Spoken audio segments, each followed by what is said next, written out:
ദൈവത്തിൽ സ്നേഹം നിറഞ്ഞവരെ നമസ്കാരം. വിശുദ്ധ കുർബാനയുടെ ഏറ്റവും മഹനീയമായ ഒരു നിമിഷമുണ്ട്. പുരോഹിതൻ തിരുവോസ്തി ഉയർത്തി ലോകത്തിനു മുമ്പിൽ കാണിക്കുന്ന ആ നിമിഷത്തിൽ സ്വർഗം ഭൂമിയെ സ്പർശിക്കുന്നു എന്ന് പറയാറുണ്ട്.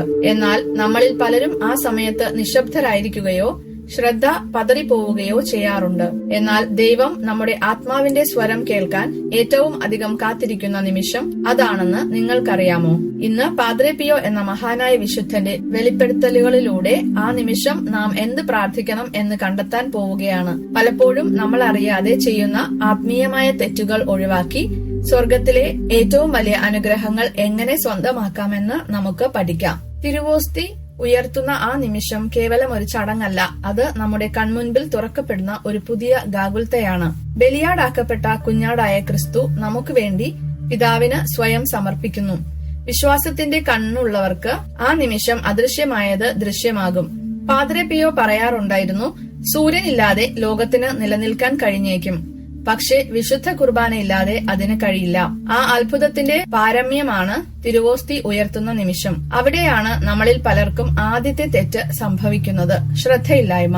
അതൊരു സാധാരണ നിമിഷമാണെന്ന് കരുതി നമ്മൾ ചുറ്റും നോക്കുന്നു, നമ്മുടെ പ്രശ്നങ്ങളെക്കുറിച്ച് ചിന്തിക്കുന്നു, മനസ്സിനെ അലയാൻ വിടുന്നു. എന്നാൽ സ്നേഹത്തിന്റെ ഒരു ദീപസ്തംഭം പോലെ ഉയർത്തപ്പെട്ട ക്രിസ്തു നമ്മുടെ ഒരു നോട്ടത്തിനായി, ഒരു വാക്കിനായി അവിടെ കാത്തിരിക്കുന്നു. അങ്ങനെയെങ്കിൽ എന്താണ് നാം പ്രാർത്ഥിക്കേണ്ടത്? പാദ്രെ പിയോ ഒരു അത്ഭുത പ്രാർത്ഥന നമുക്ക് വെളിപ്പെടുത്തി തരുന്നു. അത് നമ്മുടെ ഹൃദയത്തിന്റെ ആഴങ്ങളിൽ നിന്ന് വരേണ്ട ഒന്നാണ്. പ്രാർത്ഥന ഇതാണ്: എന്റെ കർത്താവേ, എന്റെ ദൈവമേ, ഞാൻ അങ്ങയിൽ വിശ്വസിക്കുന്നു, അങ്ങയെ ആരാധിക്കുന്നു, അങ്ങയിൽ ശരണപ്പെടുന്നു, അങ്ങയെ സ്നേഹിക്കുന്നു. അങ്ങയിൽ വിശ്വസിക്കാത്തവർക്കും അങ്ങയെ ആരാധിക്കാത്തവർക്കും ശരണപ്പെടാത്തവർക്കും സ്നേഹിക്കാത്തവർക്കും വേണ്ടി ഞാൻ അങ്ങയോട് ക്ഷമ യാചിക്കുന്നു. ഈ വാക്കുകൾ വിശ്വാസത്തിന്റെയും സ്നേഹത്തിന്റെയും ഒരു സ്ഫോടനമാണ്. ഓരോ വാക്കിനും ആഴത്തിലുള്ള അർത്ഥമുണ്ട്. എന്റെ കർത്താവേ, എന്റെ ദൈവമേ. ഉയർത്തെഴുന്നേറ്റ ക്രിസ്തുവിനെ കണ്ടപ്പോൾ തോമാശ്ലീഹ പറഞ്ഞ അതേ വാക്കുകളാണിത്. സംശയത്തിൽ നിന്ന് പൂർണ്ണമായ സമർപ്പണത്തിലേക്കുള്ള ഏറ്റുപറച്ചിൽ. ഞാൻ വിശ്വസിക്കുന്നു, ആരാധിക്കുന്നു, ശരണപ്പെടുന്നു, സ്നേഹിക്കുന്നു. ദൈവ സാന്നിധ്യത്തോടുള്ള നമ്മുടെ സമ്പൂർണമായ പ്രതികരണമാണിത്. അവസാനമായി, മറ്റുള്ളവർക്ക് വേണ്ടി നാം പ്രാർത്ഥിക്കുമ്പോൾ കുരിശിൽ കിടന്നുകൊണ്ട്, പിതാവേ, ഇവർ ചെയ്യുന്നതെന്തെന്ന് അറിയായികയാൽ ഇവരോട് ക്ഷമിക്കണമേ എന്ന് പ്രാർത്ഥിച്ച ക്രിസ്തുവിനോട് നമ്മൾ ചേരുകയാണ്. ഈ പ്രാർത്ഥനയോടൊപ്പം നമ്മുടെ ആത്മാവിന്റെ 3 ചലനങ്ങളെക്കുറിച്ചും പാദ്രെ പിയോ പഠിപ്പിച്ചു. ഒന്നാമത്തേത് ആഴത്തിലുള്ള ആരാധന. സ്വർഗത്തിലെ മാലാഖമാരെ പോലെ ശാരീരികമായോ ആത്മീയമായോ മുട്ടുകുത്തി ആരാധിക്കുക. അവിടെ സന്നിഹിതനായിരിക്കുന്നത് ദൈവമാണെന്ന് തിരിച്ചറിയുക.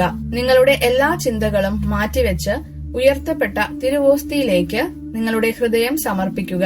എന്റെ ദൈവമേ, എന്റെ സർവസ്വമേ എന്ന് ഹൃദയത്തിൽ മന്ത്രിക്കുക.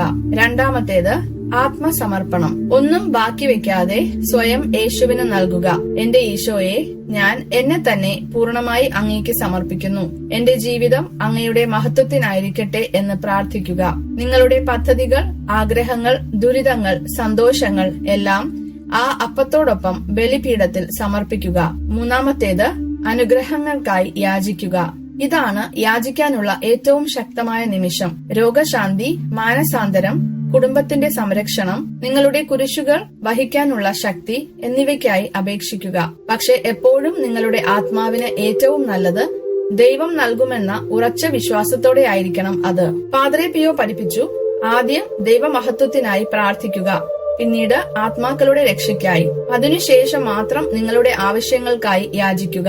നിങ്ങളുടെ ജീവിതത്തിലെ ഏറ്റവും വിശുദ്ധമായ കാര്യങ്ങളെ ആ നിമിഷം ഓർക്കുക. നിങ്ങളുടെ മക്കളെ ഓരോരുത്തരെയായി ഉയർത്തപ്പെട്ട തിരുവോസ്തിയിലുള്ള യേശുവിന്റെ ഹൃദയത്തിൽ സമർപ്പിക്കുന്നത് സങ്കല്പിക്കുക. നിങ്ങളുടെ സാമ്പത്തിക ബുദ്ധിമുട്ടുകൾ, ബലഹീനമായ ആരോഗ്യം, സ്വപ്നങ്ങൾ, ഭയങ്ങൾ എല്ലാം അവിടത്തേക്ക് നൽകുക. വഴി തെറ്റിപ്പോയ മകനെക്കുറിച്ച് വേദനിക്കുന്ന ഒരമ്മയ്ക്ക് ആ നിമിഷം തന്റെ മകനെ ക്രിസ്തുവിന്റെ തിരുമുറിവുകളിൽ സമർപ്പിക്കാം. രോഗത്താൽ കഷ്ടപ്പെടുന്നവർക്ക് തങ്ങളുടെ രോഗമുള്ള ശരീരഭാഗം ആ തിരുവോസ്തിക്ക് കീഴിൽ സമർപ്പിച്ച് അതിൽ നിന്നുള്ള ദൈവിക രശ്മികൾ തങ്ങളെ സുഖപ്പെടുത്തുന്നതായി സങ്കല്പിക്കാം. യുവജനങ്ങൾക്ക് ലോകത്തിന്റെ പ്രലോഭനങ്ങളെ അതിജീവിക്കാൻ ശക്തി ചോദിക്കാം. പാദ്രെ പിയോ പറഞ്ഞു, ജീവിതത്തിലെ വലിയ പ്രശ്നങ്ങൾ പരിഹരിക്കപ്പെടുന്ന സ്ഥലമാണ് അൾത്താര. ഈ നിമിഷത്തെ അവഗണിക്കുന്നത് ഗാഗുൽത്തായിൽ കുരിശിനു നേരെ പുറം തിരിഞ്ഞു നിൽക്കുന്നതിന് തുല്യമാണ്. അതിന്റെ ആത്മീയ പ്രത്യാഘാതങ്ങൾ ഭയാനകമാണ്. അനുഗ്രഹങ്ങളുടെ നഷ്ടം, വിശ്വാസക്കുറവ്, ആത്മീയമായ മരവിപ്പ്, പ്രലോഭനങ്ങൾക്ക് എളുപ്പത്തിൽ വശംവദരാകൽ. പാദ്രെ പിയോ പറയാറുണ്ടായിരുന്നു, ആ നിമിഷം സ്വർഗത്തിനും ഭൂമിക്കും ഇടയിൽ ഒരു ജനൽ തുറക്കപ്പെടുമെന്ന്. നിങ്ങളുടെ യാചനകളും സ്നേഹവും ദുഃഖങ്ങളും ആ ജനലിലൂടെ എറിഞ്ഞു കൊടുക്കാൻ നിങ്ങൾക്ക് കുറച്ച് നിമിഷങ്ങളേയുള്ളൂ. എത്രയോ തവണ നമ്മൾ ആ ജനൽ തുറന്നു പോയത് ശ്രദ്ധിക്കാതെ നിന്നിട്ടുണ്ട്. ഇന്നു മുതൽ വിശുദ്ധ കുർബാനയിലെ ആ നിമിഷം വെറുതെ കടന്നു പോകാൻ അനുവദിക്കില്ലെന്ന് നമുക്ക് തീരുമാനമെടുക്കാം. ഒന്നാമതായി, കുർബാനയ്ക്ക് മുമ്പേ ഒരുങ്ങുക. ഇന്ന് ഞാൻ പൂർണ്ണമായി ആ നിമിഷത്തിൽ ശ്രദ്ധ കേന്ദ്രീകരിക്കും എന്ന് മനസ്സിൽ ഉറപ്പിക്കുക. രണ്ടാമതായി, തയ്യാറെടുക്കുക. പുരോഹിതൻ കൂദാശ പ്രാർത്ഥനകൾ തുടങ്ങുമ്പോൾ തന്നെ മറ്റ് ചിന്തകളെല്ലാം ഉപേക്ഷിച്ച് ഹൃദയം ഒരുക്കുക. മൂന്നാമതായി, നിങ്ങളുടെ ശരീരം കൂടി പ്രാർത്ഥനയിൽ പങ്കുചേർക്കുക. തല കുനിക്കുക, കൈകൾ ഭക്തിയോടെ കൂപ്പുക. നാലാമതായി, ഒരു പ്രത്യേക പ്രാർത്ഥന തയ്യാറാക്കി വെക്കുക. പാദ്രെ പിയോയുടെ പ്രാർത്ഥനയോ അല്ലെങ്കിൽ എന്റെ കർത്താവേ എന്റെ ദൈവമേ എന്ന ലളിതമായ വിശ്വാസ പ്രഖ്യാപനമോ ആകാം. കഴിഞ്ഞുപോയ എത്രയോ കുർബാനകളിൽ നമ്മുടെ ശ്രദ്ധ പതറിപ്പോയി എന്നത് ഒരു വിഷയമല്ല. ദൈവം പുതിയ അവസരങ്ങളുടെ ദൈവമാണ്. നിങ്ങൾ അടുത്ത തവണ വിശുദ്ധ കുർബാനയിൽ സംബന്ധിക്കുമ്പോൾ പുരോഹിതൻ തിരുവോസ്തി ഉയർത്തുമ്പോൾ ഈ സന്ദേശം ഓർക്കുക. വിശ്വാസത്തിന്റെ കണ്ണുകളോടെ മുകളിലേക്ക് നോക്കുക. സ്നേഹത്തിന്റെ ഹൃദയത്തോടെ പ്രാർത്ഥിക്കുക. ആ ഒരൊറ്റ നിമിഷം പൂർണ്ണമായി ജീവിക്കുന്നത് നിങ്ങളുടെ ജീവിതത്തിൽ വരുത്തുന്ന വ്യത്യാസം അനുഭവിച്ചറിയുക.